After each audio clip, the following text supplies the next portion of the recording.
Le gitan espagnol l'appelle le vilain petit canard, à Saint-Gaudin, à côté de Montauban là-bas. Ils ne veulent pas dire diable parce qu'ils n'ont pas la peur. Alors il l'appelle le vilain petit canard. Alors vous pouvez lui donner le nom que vous voulez. Il existe et il est très méchant. Très méchant. Il n'y a personne d'aussi méchant d'ailleurs. Vous imaginez que je ne vais pas vous parler, je ne vais pas vous faire une étude sur le diable, hein.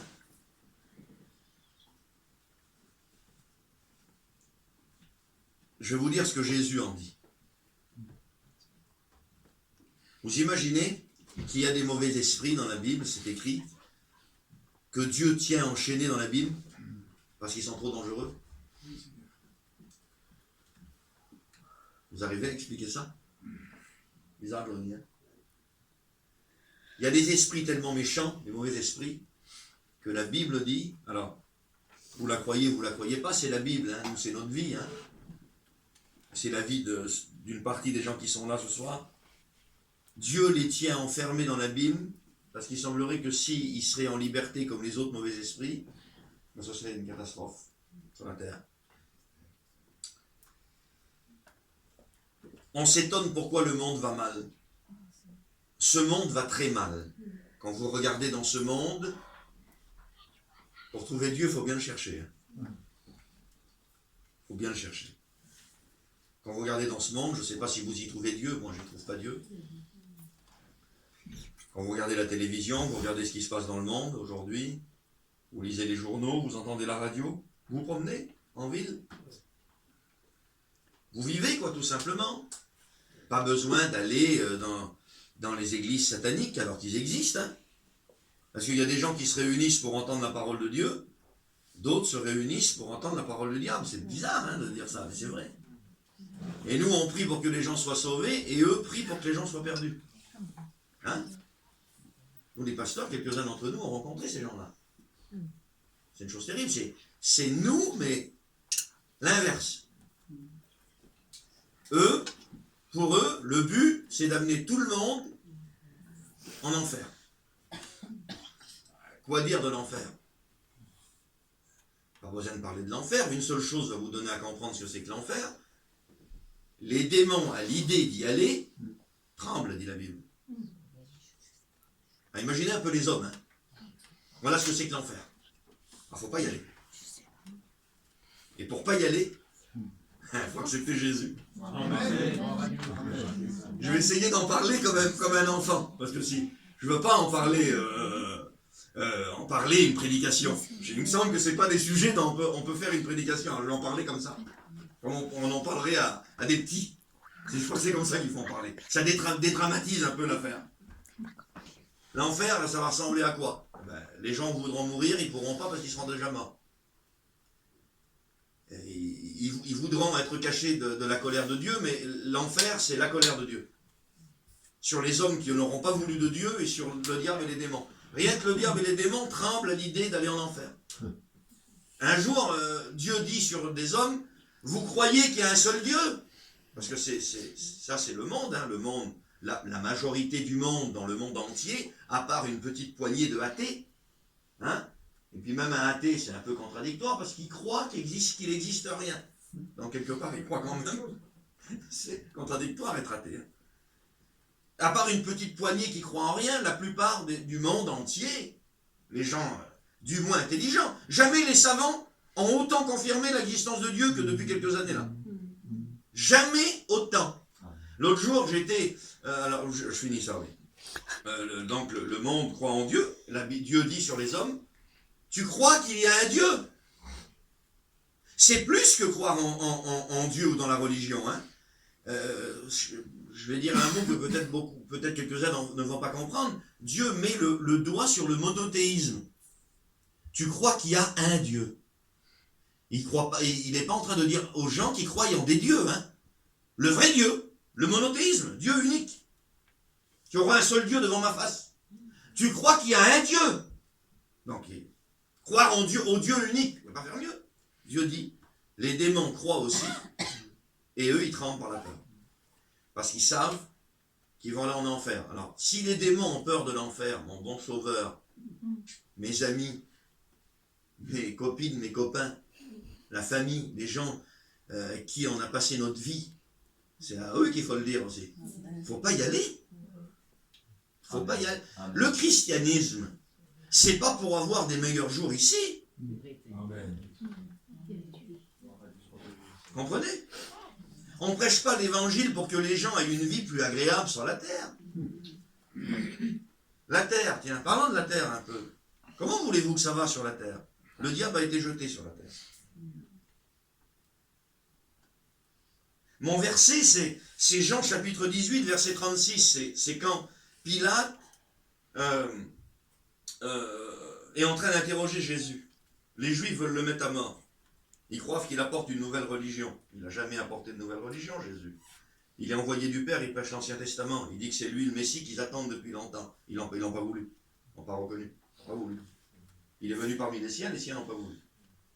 Une poignée s'est convertie. Jésus disait sur eux, celui qui n'a pas le Fils n'a pas non plus le Père. Des fois, des Juifs qui croiraient qu'ils pourraient être sauvés sans Jésus. Jésus leur dit qu'ils sont perdus. À Nicodème, il dit qu'il est perdu. Nicodème. Vous ne pouvez pas faire plus sauvé que Nicodème dans le judaïsme. Ben, il est perdu, aussi sans Jésus. La question que je me pose, c'est, si les Juifs, ils sont perdus sans Jésus, et nous alors? Les Juifs. Jésus disait, si vous ne me reconnaissez pas comme le Sauveur, vous mourrez dans vos péchés. Il disait ça aux hommes de loi et aux docteurs de la Bible. Et Nicodème, qui est un homme comme il n'y en a pas deux, Jésus dit sur lui, si tu ne nais d'eau et d'esprit, tu ne peux voir le royaume des cieux ni y entrer. Si le juif de l'époque, qui le seul moment où il prie pas et où il lit pas la Bible, c'est quand il dort, Nicodème s'était inscrit, pour vous donner une idée, c'était eux qui copiaient la Torah. Et à chaque fois qu'ils venaient sur le mot Dieu, vous savez ce qu'ils faisaient? Ils allaient se prendre un bain, ils se lavaient entier, changeaient de vêtements et changeaient de plumes. Ils n'étaient pas ça les hommes là. Hein. Et Jésus dit sur eux, si vous ne me reconnaissez pas comme votre sauveur et que vous ne m'acceptez pas, vous mourrez dans vos péchés. Alors si eux ils meurent dans leurs péchés, on va où nous? On va où nous? Et Pilate, il est en train vous le voyez bien que ce n'est pas de la prédication que je fais. Hein. Je vous parle comme si je vous parlerais en dessous Insta. Pilate, il voit bien que ça cloche avec l'affaire de Jésus. On veut le mettre à mort. Mais il guérit les aveugles, il purifie les lépreux, ils ont une caisse et il nourrit les orphelins et les veuves. Il n'est pas gentil Jésus. Hein. Il voit bien Pilate que ça colle pas, on veut le tuer. Sa femme, elle est tourmentée dans l'échange toute la nuit. Et Pilate dit, je n'ai trouvé rien de mauvais en cet homme, qui mérite la mort. Amen.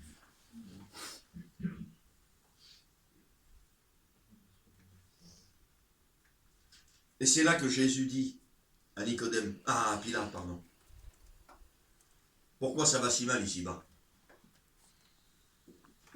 Pourquoi il ne faut pas rester ici? Il ne faut pas miser ici. C'est le mauvais cheval.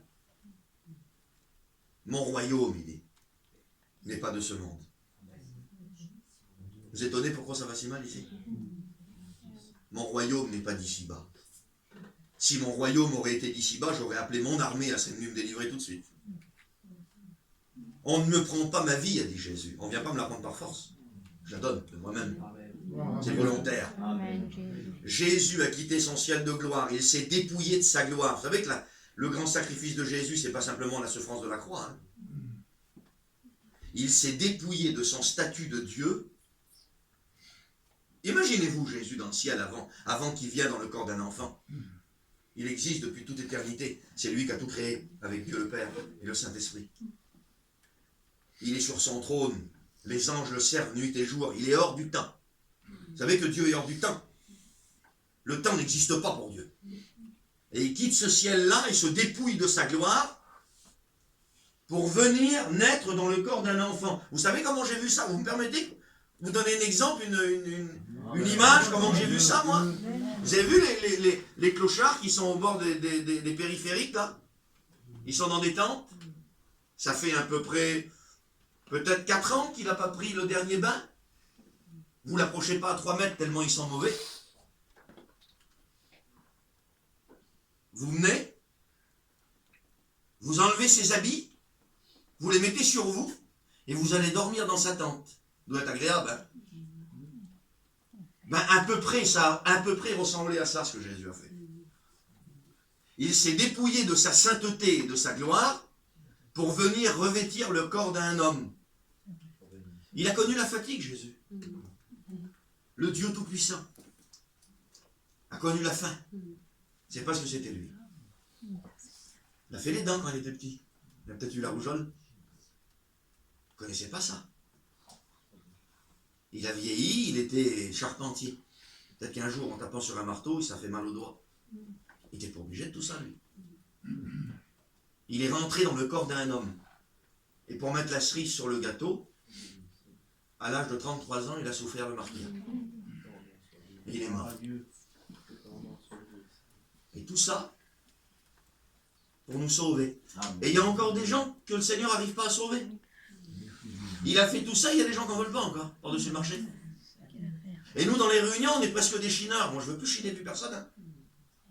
Johnny, je ne veux plus chiner, moi. Je ne veux plus chiner. Il faut chiner les gens. Il faut les supplier pour arriver à les sauver.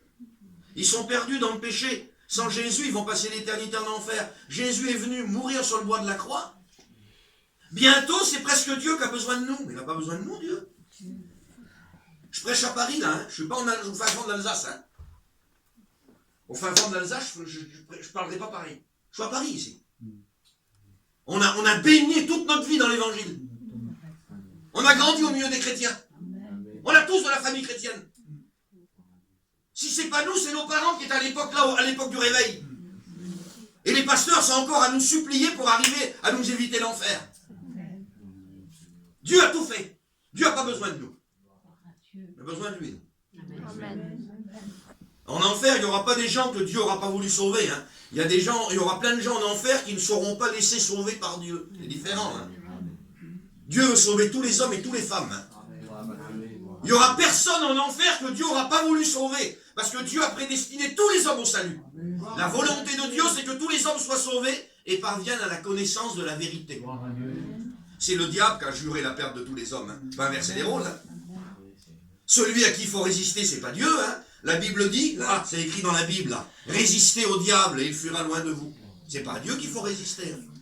C'est au diable qu'il faut résister. C'est lui le méchant. C'est lui qui veut nous perdre. C'est lui qui veut nous faire croire que la vie dans le péché, là, ça mène quelque part. On se convertit quand? Ben on se convertit quand on comprend qu'on est en train de tourner en rond. On croit toujours qu'on va avoir plus de sous, on croit toujours qu'on va faire toujours plus, et les années y passent. Et on tourne en rond, on fait que des allers-retours. Les gens sont revenus du monde, ils ont eu des sous comme la cave, là. C'est bidon. Ils sont chrétiens maintenant, les gens. Un rouleur, le diable. Le monde, c'est pas le monde de Dieu, le monde dans lequel on vit. Mon royaume n'est pas de ce monde. Apocalypse 12:12. Malheur à la terre et à la mer. Ben oui, hein, elle a été maudite, la terre. Vous lirez ça en Genèse. La terre a été maudite par Dieu, après la désobéissance d'Adam. Ça ne peut pas aller. Comment voulez-vous que ça va? Vous regardez dans le monde, ça ne va pas. Ça, les gens meurent comme des mouches. 29 suicides par jour en France. 29 personnes meurent par le suicide par jour en France. C'est ce que le statistique que je vous donne là, il est tout récent. Là. 29 personnes se tuent en France. Ils ne sont pas heureux, les gens. Hein, ils ne sont pas heureux. Mais le monde ne peut pas être heureux. Le monde dans lequel on vit, c'est le monde du diable. C'est pas le prince, hein. C'est pas Jésus le prince ici, hein. Qui c'est le prince ici? Pour ceux qui aiment lire la Bible, Jean, l'évangile de Jean chapitre 12, verset 31. Évangile de Jean chapitre 14, verset 30. Évangile de Jean chapitre 16, verset 11. Éphésiens chapitre 2, verset 1er. Il est le prince de ce monde. Jésus le dit à 3 reprises, rien que dans l'évangile de Jean. Rien que dans l'évangile de Jean. Et c'est les évangiles synoptiques. Ils disent 4 fois la même chose. Le prince sur la terre, c'est le diable. Vous n'avez pas à lutter contre la chair et le sang, mais contre les dominations, les princes de ce monde, qui sont dans les lieux célestes. Là, dans le deuxième ciel en haut. Là. La terre, elle est enveloppée, bibliquement, hein. Dieu est au troisième ciel. Nous, on est au premier, au deuxième ciel, il y a le monde du diable. La terre est enveloppée par les démons et Satan. Le monde gît sous la puissance du malin. C'est écrit, si des fois quelqu'un pourrait croire que c'est moi qui ai écrit ça tout à l'heure, 1 Jean chapitre 2 verset 15. Non, pardon. 1 Jean chapitre 5 verset 19. Nous savons que nous sommes de Dieu, dit l'apôtre Jean, et que le monde entier gît sous la puissance du diable. Nous savons que nous sommes de Dieu, mais nous savons que le monde entier gît sous la puissance du diable. Vous imaginez qu'on accepte Jésus dans notre cœur, ce qui se passe? C'est que dans ce monde qui est dirigé par le diable, quand on accepte Jésus dans son cœur, on ne fait plus partie de ce monde. Bravo, hein? Alors on ne gagnera pas plus de sous. On tombera malade aussi, nous. Jonathan l'a dit. On mourira aussi, mais on ira là-bas. Amen. Parce que c'est là-bas qu'il faut y aller. Amen. C'est là-bas qu'il faut aller. Nous savons que nous sommes de Dieu, mais que le monde gît sous la puissance du malin. Quelle beauté ce que Jésus dit à Dieu. Je ne te prie pas de les ôter du monde, Seigneur. Pas maintenant, du moins. Pas tout de suite. L'enlèvement de l'Église, il ne faut pas qu'elle ait lieu maintenant. Il y a trop de gens qui sont perdus. Quoique, je vous le dis devant Dieu, hein, vous le trouvez ça dans l'Apocalypse, hein, l'Église et l'époux disent viens. Moi, j'ai envie que le Seigneur revienne. Hein. J'ai pas envie de mourir, hein, mais j'ai envie que le Seigneur revienne, vous ne pouvez pas vous imaginer. Je voudrais aller au ciel, moi. Parce que l'idée qu'on a du ciel, quand vous avez l'idée de ce que la Bible parle du ciel, vous avez envie d'y aller. Mais bon, on sait qu'il y a encore plein de gens à sauver. Et Jésus dit, je ne te prie pas de les ôter du monde, pas tout de suite, mais préserve-les du mal. Quand on accepte Jésus dans notre cœur, il y a comme une espèce d'enveloppement qui se passe. Le chrétien ne fait plus partie de ce monde. Le chrétien ne fait plus partie de ce monde. Ah, il va être malade, il va avoir des problèmes aussi, des soucis. Le ciel se lève sur le juste comme sur l'injuste, et il pleut aussi sur le juste et l'injuste. Mais celui qui a le Christ est promis à une destinée extraordinaire. L'éternité près de Dieu. C'est pas étonnant que l'apôtre Paul...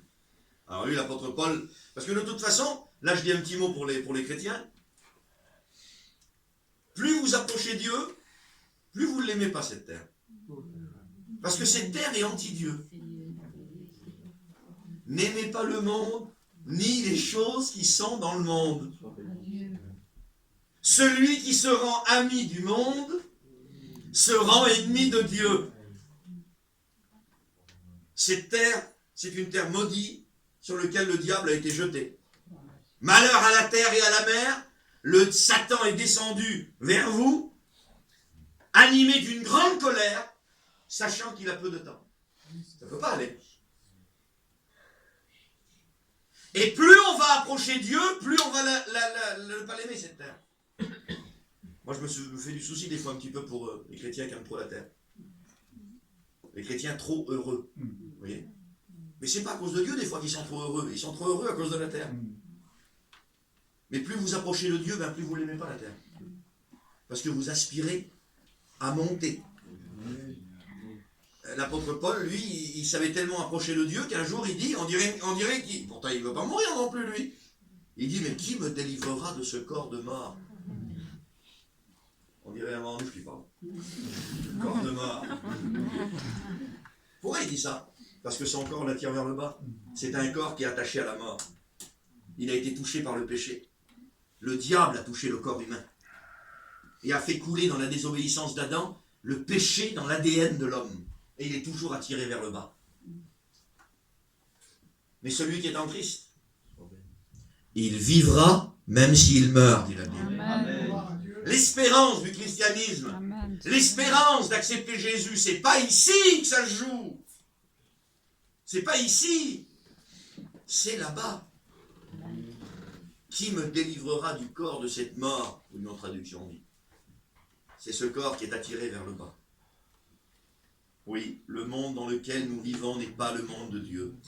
Jésus est venu mourir sur la croix, pardonner nos péchés, ressusciter pour nous sauver, pour nous amener un jour dans le monde de Dieu. Amen. Alléluia. Voilà. Confondez pas avec le royaume de Dieu, hein, royaume des cieux, c'est pas ici. Hein. Mon royaume n'est pas de ce monde, mon royaume n'est pas d'ici-bas. Pas étonnant. Il est le prince de ce monde. 2 Corinthiens chapitre 4 verset 4 dit ceci. Alors, Jésus l'appelle le prince de ce monde, au diable. Et puis quand vous regardez, vous voyez bien que c'est lui qui gouverne tout. Hein. C'est lui qui gouverne tout, puis alors ça monte en puissance. Il n'y a jamais eu autant, le péché n'a jamais été aussi haut. Il n'y a plus de moralité. Souvenez-vous de cette prophétie de la Bible. Dans les derniers temps, les enfants seront rebelles à leurs parents. Vous savez ce qu'on dit chez nous? Il n'y a plus de respect vers nous, mais il n'y a plus de respect nulle part. Les enfants seront rebelles à leurs parents. Même pas besoin d'avoir lu la Bible pour voir que ça chauffe. Pas besoin d'avoir lu la Bible pour voir que ça ne va plus. Dans les derniers temps, les enfants seront rebelles à leurs parents. Dans les derniers temps, les gens seront ennemis des gens de bien. C'est ringard aujourd'hui d'être bien, quoi. C'est ringard, quoi. Vaut mieux être méchant. Oui, alors tous les défauts. Les gens seront ennemis des gens de bien, les enfants seront rebelles à leurs parents. Écoutez ça. Dans les derniers temps, les gens appelleront le bien mal et le mal bien. On a les deux pieds dedans.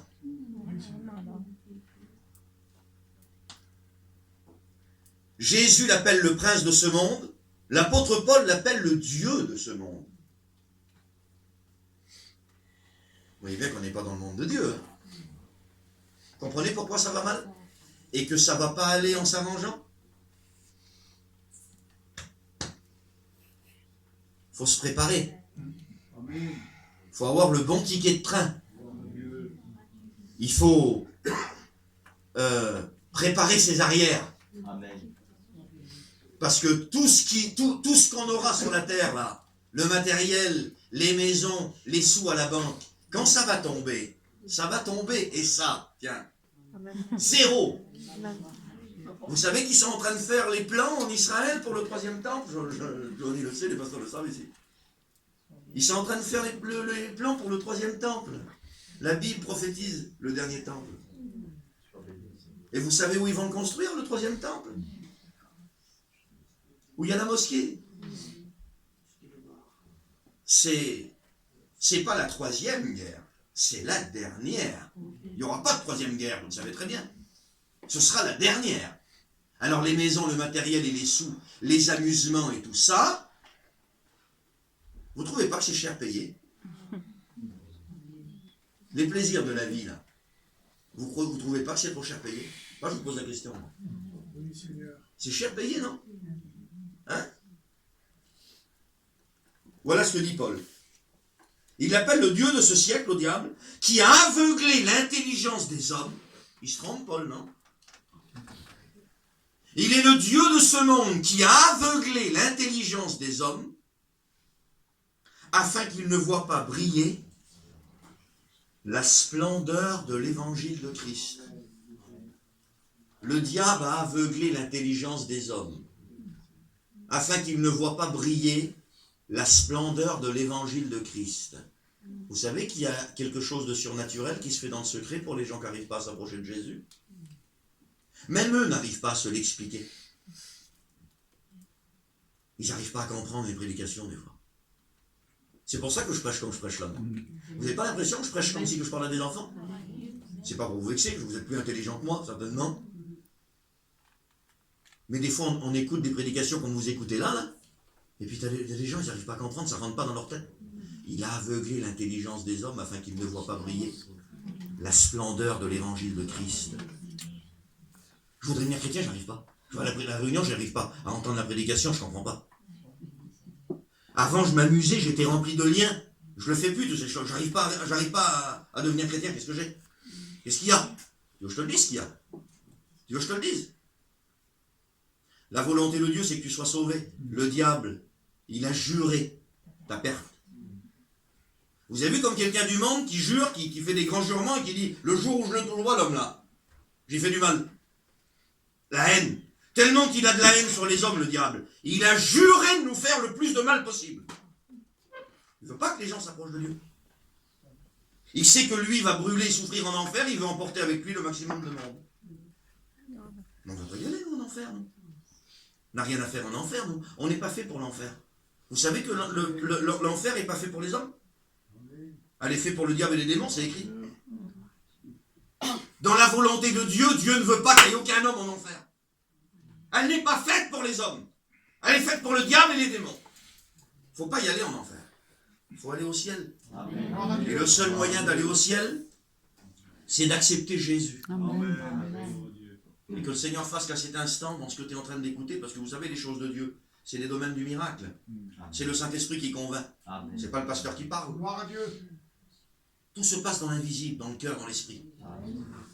Et pendant que je prêche là, peut-être que tu n'as jamais compris autant de ta vie que comme tu le comprends ce soir. C'est le Saint-Esprit, c'est pas le pasteur qui prêche. On ne sait pas parler. C'est le Saint-Esprit qui est en train de te faire comprendre que ça va, il y a assez longtemps que tu es perdu. Tu ne vas pas attendre de mourir, il n'y aura plus rien à faire après. Tu ne vas pas attendre l'enlèvement de l'Église. Ça sera terminé. Il est réservé à l'homme de mourir une seule fois, après vient le jugement. C'est pendant son vivant qu'il faut accepter Jésus. Amen. Et c'est l'apôtre Pierre qui dit ce mot. Dans Actes des Apôtres, chapitre 2, verset 40, et je termine là. Sauvez-vous, il dit Pierre. Et c'est ce qu'il faut faire, mes amis. Sauvez-vous de cette génération perverse.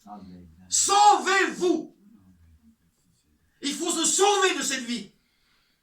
Parce que Jésus a tout fait pour nous sauver. Amen. Est-ce que nous, on va se laisser sauver? Je t'en supplie, laisse-toi sauver, va. Amen. Je t'en supplie, au nom du Seigneur. Oui, Seigneur. Arrête, c'est bon. T'en as fait assez, tu vas faire quoi de plus? T'en as eu assez, tu vas avoir quoi de plus? Tu ne veux pas que le Seigneur change ta vie? Tu ne veux pas que le Seigneur rentre chez toi, dans ton foyer, t'as pas eu assez de misère? T'as pas assez, le diable, il t'a pas fait assez souffrir dans le passé?